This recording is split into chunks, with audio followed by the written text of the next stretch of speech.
ಹೇಳ್ತಾ ಇದ್ವಿ, ಜಿಲ್ಲಾವಾರು ಲಾಬಿ ಜೋರಾಗಿ ನಡೀತಾ ಇದೆ ಅಂತ ಹೇಳಿ. ಹಳೆ ಮೈಸೂರು ಭಾಗದವರು ಕೂಡ ನಾವೇನು ಕಮ್ಮಿ ಇಲ್ಲ ಅನ್ನೋ ರೀತಿಯಲ್ಲಿ ಪೈಪೋಟಿಯಲ್ಲಿ ನಮಗೂ ಮಂತ್ರಿ ಸ್ಥಾನ ಸಿಗಬೇಕು ಅನ್ನೋ ನಿಟ್ಟಿನಲ್ಲಿ ಭಾರಿ ಪೈಪೋಟಿಯನ್ನು ನಡೆಸ್ತಾ ಇದ್ದಾರೆ. ಷಡಕ್ಷರಿ ಆಗಿರ್ಬೋದು, ಗುಬ್ಬಿ ಶ್ರೀನಿವಾಸ್ ಆಗಿರ್ಬೋದು, ಇತ್ಯಾದಿ ನಾಯಕರುಗಳು. ತುಮಕೂರು ಜಿಲ್ಲೆಯಿಂದ ಗುಬ್ಬಿ ಶ್ರೀನಿವಾಸ್, ಕೆ ಷಡಕ್ಷರಿ. ಹಾಸನ ಜಿಲ್ಲೆಯಿಂದ ಶಿವಲಿಂಗೇಗೌಡರು ಅಖಾಡದಲ್ಲಿ. ಕೋಲಾರ ಜಿಲ್ಲೆಯಿಂದ ನಾರಾಯಣಸ್ವಾಮಿ, ನಂಜೇಗೌಡ. ಬೆಂಗಳೂರು ನಗರದಿಂದ ಎಂ ಕೃಷ್ಣಪ್ಪ, ಆನೇಕಲ್ ಶಿವಣ್ಣ, ರಿಜ್ವಾನ್ ಅರ್ಷದ್, ಜಮೀರ್ ಅಹಮದ್ ಖಾನ್ ಕೂಡ ಪೈಪೋಟಿಯಲ್ಲಿದ್ದಾರೆ.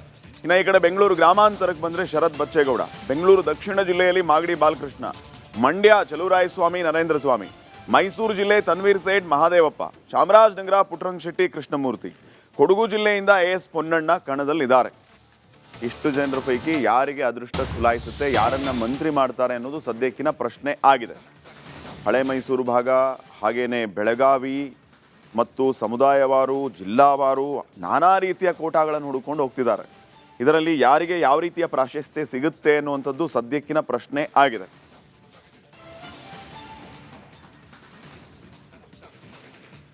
ನೋಡಿ, ಈಗಾಗಲೇ ಹಾಸನ ಜಿಲ್ಲೆಯಿಂದ ಅಖಾಡದಲ್ಲಿರುವಂಥದ್ದು ಕೆ ಎಂ ಶಿವಲಿಂಗೇಗೌಡ. ಒಕ್ಕಲಿಗ ಕೋಟಾದಲ್ಲಿ ಬೇಡವಾ ಬೇಡ ನನಗೆ, ಹಾಸನ ಜಿಲ್ಲಾ ಕೋಟಾದಿಂದ ಕೊಡಿ ಅಂತ ಅವರು ಕೇಳ್ತಿದ್ದಾರೆ. ಇನ್ನು ಕೋಲಾರ ಜಿಲ್ಲೆ ನಾರಾಯಣಸ್ವಾಮಿ, ನಂಜೇಗೌಡರು ಇದ್ದಾರೆ. ಬೆಂಗಳೂರು ನಗರದಲ್ಲಿ ಎಂ ಕೃಷ್ಣಪ್ಪ, ಆನೇಕಲ್ ಶಿವಣ್ಣ ಅವರು ಕೂಡ ಪೈಪೋಟಿಯಲ್ಲಿದ್ದಾರೆ. ಇದರ ಜೊತೆಗೆ ರಿಜ್ವಾನ್ ಅರ್ಷದ್, ಜಮೀರ್ ಅಹಮದ್ ಖಾನ್ ಕೂಡ ಇದ್ದಾರೆ. ಸಲೀಂ ಅಹಮದ್ ಅವರು ಇದ್ದಾರೆ. ಬೆಂಗಳೂರು ಗ್ರಾಮಾಂತರದಲ್ಲಿ ಶರತ್ ಬಚ್ಚೇಗೌಡರು ಇದ್ದಾರೆ. ಬೆಂಗಳೂರು ದಕ್ಷಿಣದಲ್ಲಿ ಮಾಗಡಿ ಬಾಲಕೃಷ್ಣ. ಮಂಡ್ಯದಲ್ಲಿ ಚಲುವರಾಯಸ್ವಾಮಿ, ನರೇಂದ್ರ ಸ್ವಾಮಿ. ಒಕ್ಕಲಿಗ ಸಮುದಾಯದ ನಾಯಕರುಗಳೇ ಹೆಚ್ಚಿದ್ದಾರೆ. ಇವ್ರ ಪೈಕಿ ಯಾರಿಗೆ ಆದ್ಯತೆಯನ್ನು ಕೊಡಬೇಕು ಒಕ್ಕಲಿಗ ಕೋಟಾದ ಅಡಿಯಲ್ಲಿ ಅನ್ನುವಂಥದ್ದು ಪ್ರಶ್ನೆ ಆಗುತ್ತೆ. ಇದರ ಜೊತೆಗೆ ಈಗಾಗಲೇ ಹೇಳ್ತಾ ಇದ್ದ ಹಾಗೆ ಮಾಗಡಿ ಬಾಲಕೃಷ್ಣ, ಶರತ್ ಬಚ್ಚೇಗೌಡ, ಶಿವಲಿಂಗೇಗೌಡ ಇವ್ರ ಪೈಕಿ ಯಾರಿಗೆ ಸ್ಥಾನಮಾನ ಸಿಗುತ್ತೆ ಅನ್ನುವಂಥದ್ದು ಸದ್ಯಕ್ಕಿನ ಪ್ರಶ್ನೆ ಆಗಿದೆ.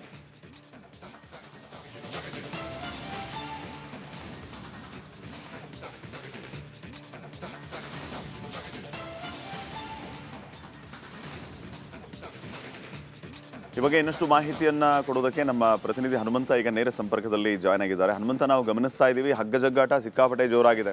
ಒಂದೊಂದು ಲಾಬಿ, ಬಹುಶಃ ನಾಯಕರುಗಳು ಈ ರೀತಿಯ ಲಾಬಿಯೂ ಇದೆಯಾ ಅಥವಾ ಈ ರೀತಿಯ ಕೋಟಾನೂ ಇದೆಯಾ ಅಂತ ಅವ್ರಿಗೂ ಅರ್ಥ ಆಗಿರ್ಲಿಕ್ಕಿಲ್ಲ. ಆ ಎಲ್ಲ ಕೋಟಾಗಳನ್ನು ಹುಡುಕಾಡಿ ನಮಗೆ ಈ ಕೋಟಾದಲ್ಲಿ ಸ್ಥಾನಮಾನ ಕೊಡಿ ಅಂತ ಕೇಳ್ತಿದಾರಂತೆ. ಅಂತಿಮವಾಗಿ ಯಾರಿಗೆ ಸ್ಥಾನಮಾನ ಸಿಗುತ್ತೆ ಅನ್ನುವಂಥದ್ದು ಸದ್ಯಕ್ಕಿನ ಪ್ರಶ್ನೆ ಆಗಿದೆ.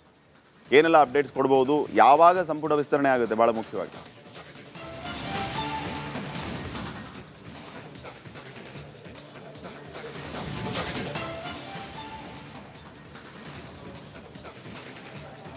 ಶ್ರೀಪಾದ್, ಇಲ್ಲಿ ರಾಜ್ಯದ 178 ತಾಲೂಕುಗಳಲ್ಲಿ ಬರದ ಪರಿಸ್ಥಿತಿ ಇದೆ. ಇದೇ ಕಾರಣಕ್ಕಾಗಿಯೇ ಮುಖ್ಯಮಂತ್ರಿ, ಉಪಮುಖ್ಯಮಂತ್ರಿಗಳು ಸಭೆಗಳನ್ನು ನಡೆಸಿ ಜಿಲ್ಲಾವಾರು ಒಂದಷ್ಟು ಮಾಹಿತಿಗಳನ್ನು ಕೊಡಿ ಅನ್ನುವಂಥ ಸೂಚನೆಯನ್ನು ಕೂಡ ಕೊಟ್ಟಿದ್ರು.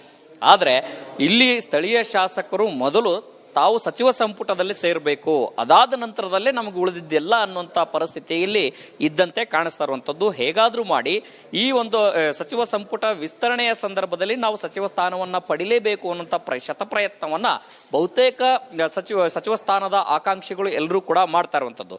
ಒಂದು, ತಮ್ಮ ಅಸ್ತ್ರಗಳಲ್ಲಿ ಇಟ್ಕೊಂಡು ಯಾವೆಲ್ಲ ರೀತಿಯಲ್ಲಿ ಲಾಬಿಗಳನ್ನು ಮಾಡಬೇಕು ಅದೆಲ್ಲ ರೀತಿಯ ಲಾಬಿಗಳನ್ನು ಕೂಡ ಮಾಡ್ತಾ ಇರುವಂಥದ್ದು. ಒಂದು, ಸಮುದಾಯವಾರು ಲಾಬಿಯನ್ನು ನಡೆಸಿದ್ದಾರೆ.